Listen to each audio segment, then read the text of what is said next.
So Square Enix sent me a code for Visions of Mana, the newest mainline entry in the Mana series. Even though I've never played these games before, the trailers piqued my interest with beautiful graphics, a massive world, and fun-looking combat. I've been told to start playing Secret of Mana before jumping into Visions. But look, I was born in the 3D era of gaming. My 3D brain rot wouldn't give me the patience to handle this. Plus, this game was made to please fans and newcomers, so I figured this would be a great starting point for me. It certainly helps that there's a new story set in a wonderful world filled with magic, cute characters, and human sacrifice. Every 4 years, a person from each major settlement is chosen by a fairy to become an alm. These alms have to make a pilgrimage to the Mana Tree, where they will offer up their souls to keep the world in order. Every 4 years, huh? Quite the election cycle. Anyway, players begin by assuming the role of Val, a soul guard assigned to protect his childhood friend and alm Hina on her way to the Mana Tree.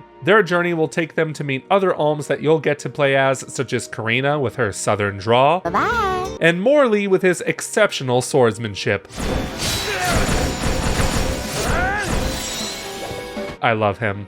So full disclosure, this isn't exactly a review of Visions of Mana since I didn't beat the game. However, I have played 8 hours of it, which I think is enough time to formulate a solid opinion. And to me, this game is... Look, I was actually excited to play Visions of Mana. I've liked just about everything I've seen from this game, starting with its surprise segment in the last Xbox Developer Direct. And when I started playing, I was kind of into it. I liked how snappy the combat felt and how beautiful the environments were. But the more I kept going, the more I realized there isn't much substance here.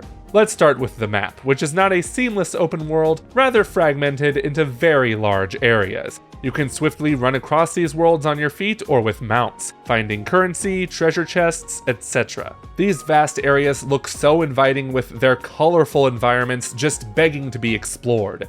At least you'd think.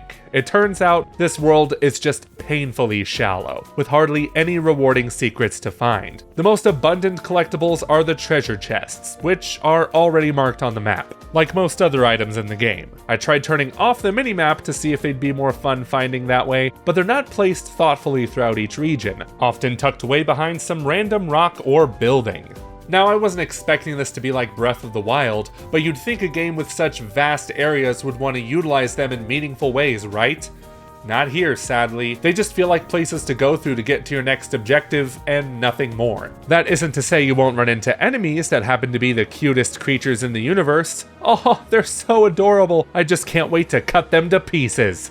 Each encounter is enclosed in a circle, which you can occasionally flee if the going gets too rough. You can swap between different party members to take advantage of their unique weapons, abilities, and spells. As the story progresses, you'll unlock elemental powers that any party member can equip to vastly change their weapons and playstyle. This actually bugs the hell out of me, because it's too much to keep track of, especially because they each have their own upgrade menu for every single element. Just upgrades on top of upgrades with those upgrades having upgrades. All of these features are overwhelming to keep track of, and they don't even feel that important in the grand scheme of things because the combat isn't all that inventive. Most of my battles consisted of spamming square and circle until I won, with an occasional magic spell thrown in. It didn't matter which elements I had equipped with what party member, they went down like this more often than not. Sure, you could argue that I'm playing this game wrong, but if I'm winning just about every battle this way, am I really playing this game wrong?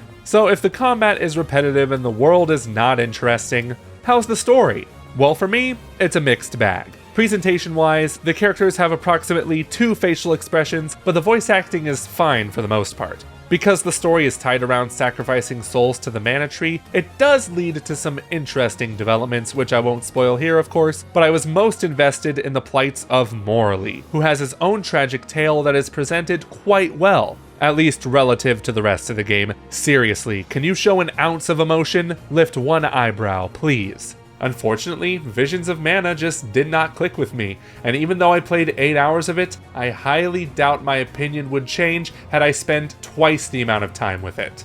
It felt like I was going through the motions of everything, heading to one place, fighting a thing, having an exposition-filled conversation. It seems like the game does the bare minimum of what's expected in its genre. Sure, the world is large and beautiful, but there's not much to do in it. Yeah, the story has cool ideas, but it's bogged down by expressionless characters. And the combat is responsive with great controls, but there are so many elements that don't even matter because you can spam a few buttons to win.